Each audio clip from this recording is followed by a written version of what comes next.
Hello, my friends. So today, I just wanted to give a few of my thoughts on the recent U.S. presidential election. And basically, I want to get into two main issues in this video. The first is that fundamentally, I don't think it mattered who won. I think that regardless of whether a Democrat or a Republican is in office, and specifically regardless of whether Trump or Biden is in office, the plans, the agenda of the international financial, banking, industrial, corporate, Kabbalistic elite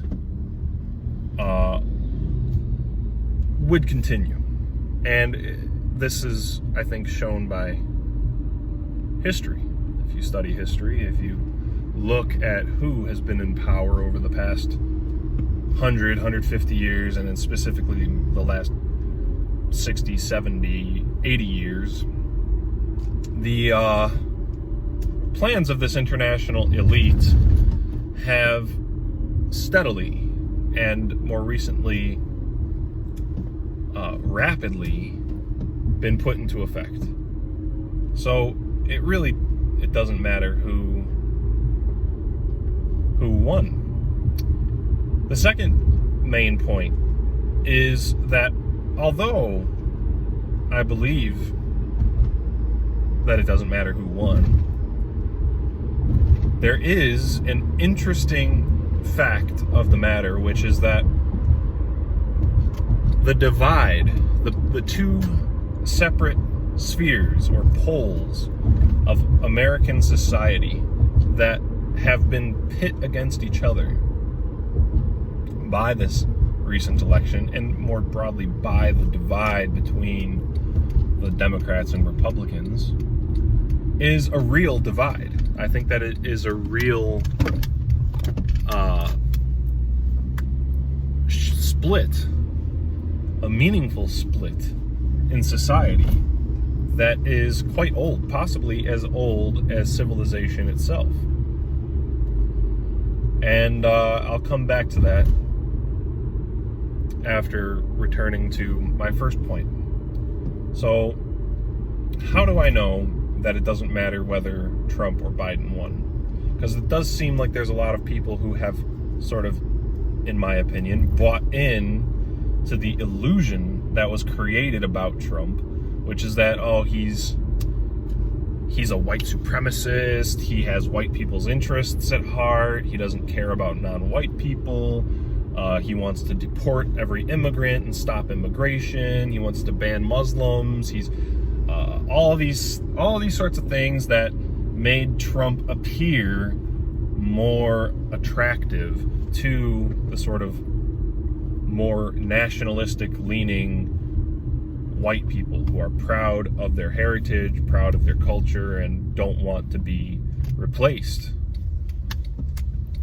A lot of people have bought that illusion, but I think the best way to see that it's an illusion is just consider the norms that Trump has to follow. I think laws and policies in society, and I think this topic right here is worth an entire video in and of itself, but laws and political policies in society are dependent, first and foremost, on the norms of that society. I don't think it's possible to pass a law without it but you could pass a law, but I don't think it's possible for a law to be sustained for very long, stably, without first society accepting a norm, an informal norm that supports that law in the first place. And what norms are held in common by both Trump and Biden? A lot, as a matter of fact. Trump will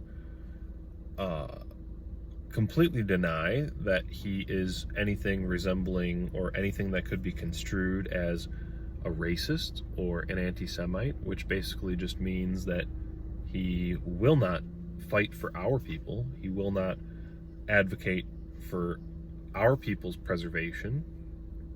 Any of his arguments against immigration are purely from a civic nationalist sort of perspective, which is well within the established norms of our society that have been created to silence our opposition to our displacement, our ethnic displacement, and the fact that our traditional culture and values have been systematically erased. He will not critique in any way, shape, or form you-know-whoish power in society and the influence that they've had culturally, the influence they continue to have, and the power that they have, especially financially, industrially, within the media, within entertainment. He won't ever openly question those or break those taboos. And if you can't even break the taboo, if you can't even go against that norm, which is meant to silence us, then how can you expect any kind of meaningful policy decisions or lawmaking decisions to follow?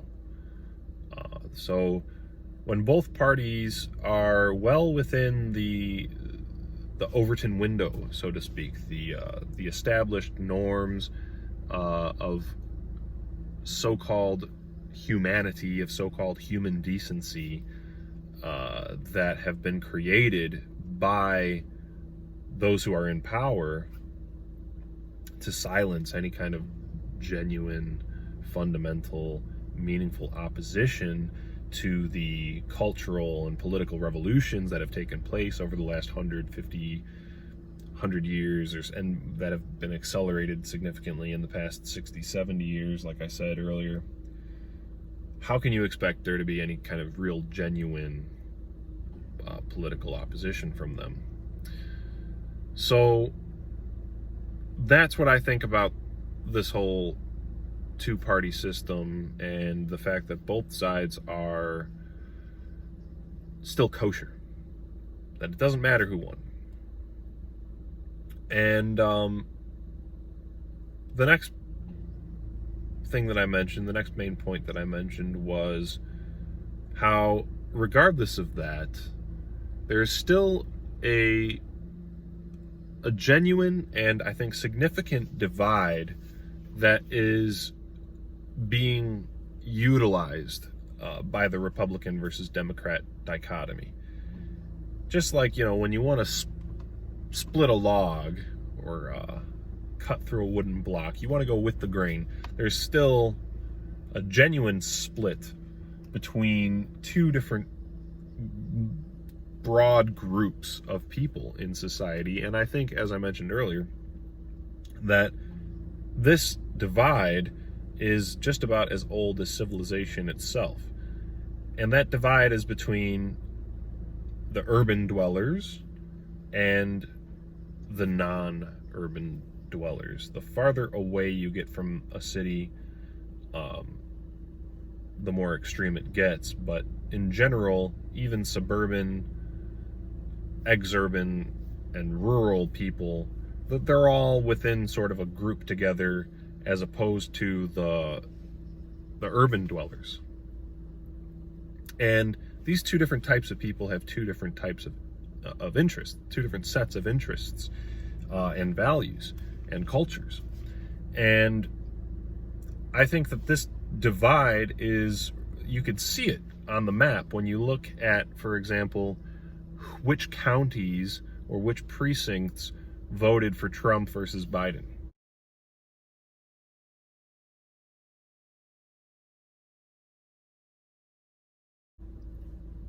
Trump was meant to represent these non-urban, rural type people, and Biden to represent the urban type people.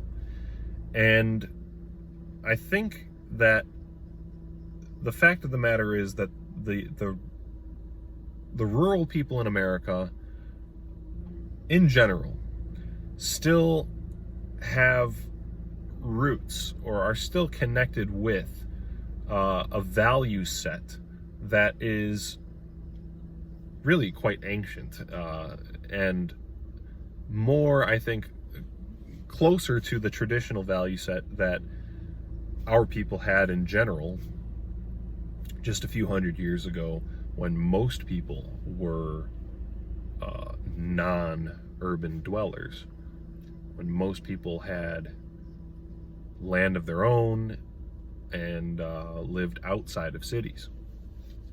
And that type of person, the rural person, the non-urban person, in general values things like self-sufficiency. They value things like independence.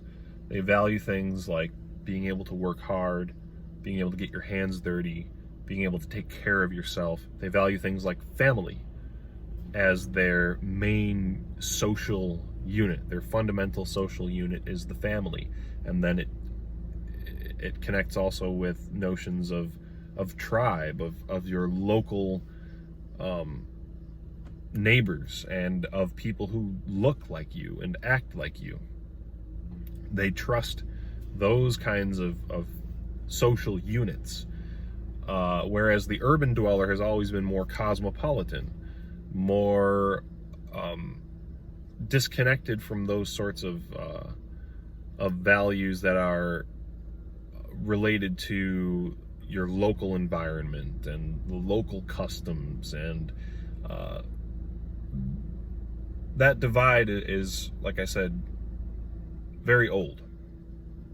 And I think, as has been the case since the Industrial Revolution began, what the urban cosmopolitan elite has been pushing for is not to just wipe out the rural type of person, the self-sufficient, traditional, independent type person living out in the countryside.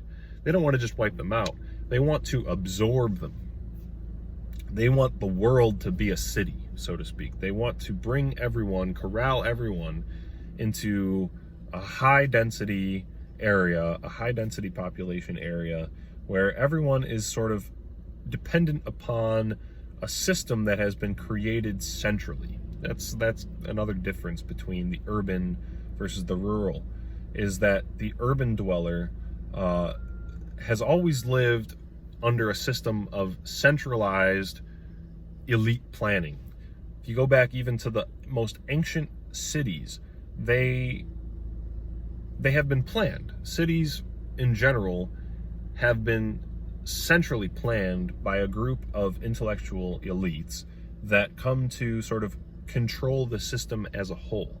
And the people living in the city become sort of cogs in that machine, and it requires this kind of central planning to function. And I think the elites of the world today want the whole world to be like that. And there are a lot of arguments they make for that kind of a system, which I'm not going to get into here. But in general, they think that the world would be better if it was more centrally planned, if it was more like a city.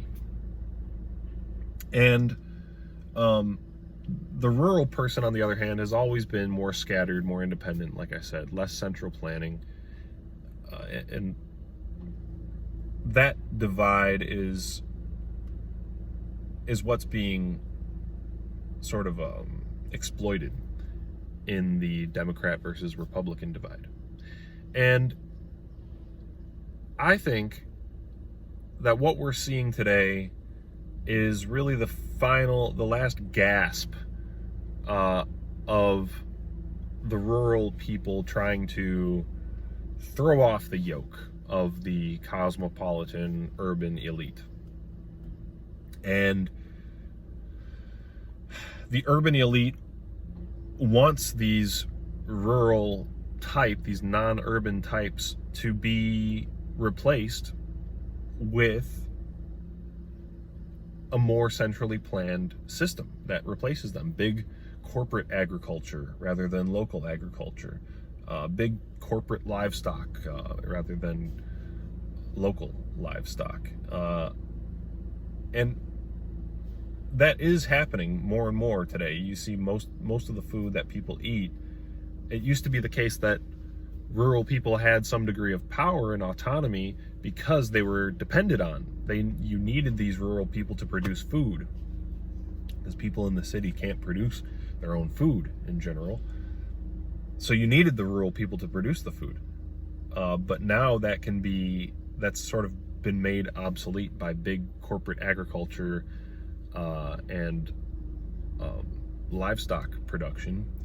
And so I think what's coming to be now in the New World Order, so to speak, is the obsolescence of these rural people in general. And so they're being demonized, they're being polarized. These two different factions are being polarized more and more. And it's been made harder and harder by the central authorities to make it as a more independent farmer, or a more independent livestock producer, or even just a more independent homesteader living out in the countryside. It's getting more and more difficult for them, and they're being demonized more and more. And I could just ramble about that divide and make a whole video about that as well, but I think that's just my general thought about this election. Just to sum up, it's the fact that the conflict between Trump and Biden is pretty much manufactured. It's pretty much controlled on both sides, and yet it's being controlled and manufactured in a way that exploits a genuine divide between two different types of people in society today. And I think that the reason that Trump is demonized in a way is because he represents a type of person, a type of lifestyle that used to be nearly universal among our people, that has been earmarked for extinction by the central planning, urban, cosmopolitan elites, because they're too hard to control. They don't fit into the central plan, the micromanagerial structure of urban society that the elites want to construct for the world. Because, I mean, and why do they want to construct this? Why do they have this desire? Ultimately, I think that it comes down to their own sort of megalomaniacal religion and the occult traditions that are influencing them, these esoteric ideas that they believe about themselves, because we have to remember that it is you-know-who-ish people who are most influential in this process, and the you-know-who-ish people have a deep history of esoteric, profound religious beliefs about themselves. And I think that I've made videos about that as well. I don't think that it's just about making as much money as possible. It's about the idea that they think that they're fixing the world. It's some tikkun, so some repair of the world, and some collaboration with the divine in bringing about a heavenly utopia, God's kingdom on earth, and that it's their destiny to rule over this purified and perfected version of mankind that has transcended the old instincts and traditions of the Goyim. So anyway, this has been enough of a ramble. Those are just some of my general thoughts about this election, and that's all I have to say for today. Thank you for watching.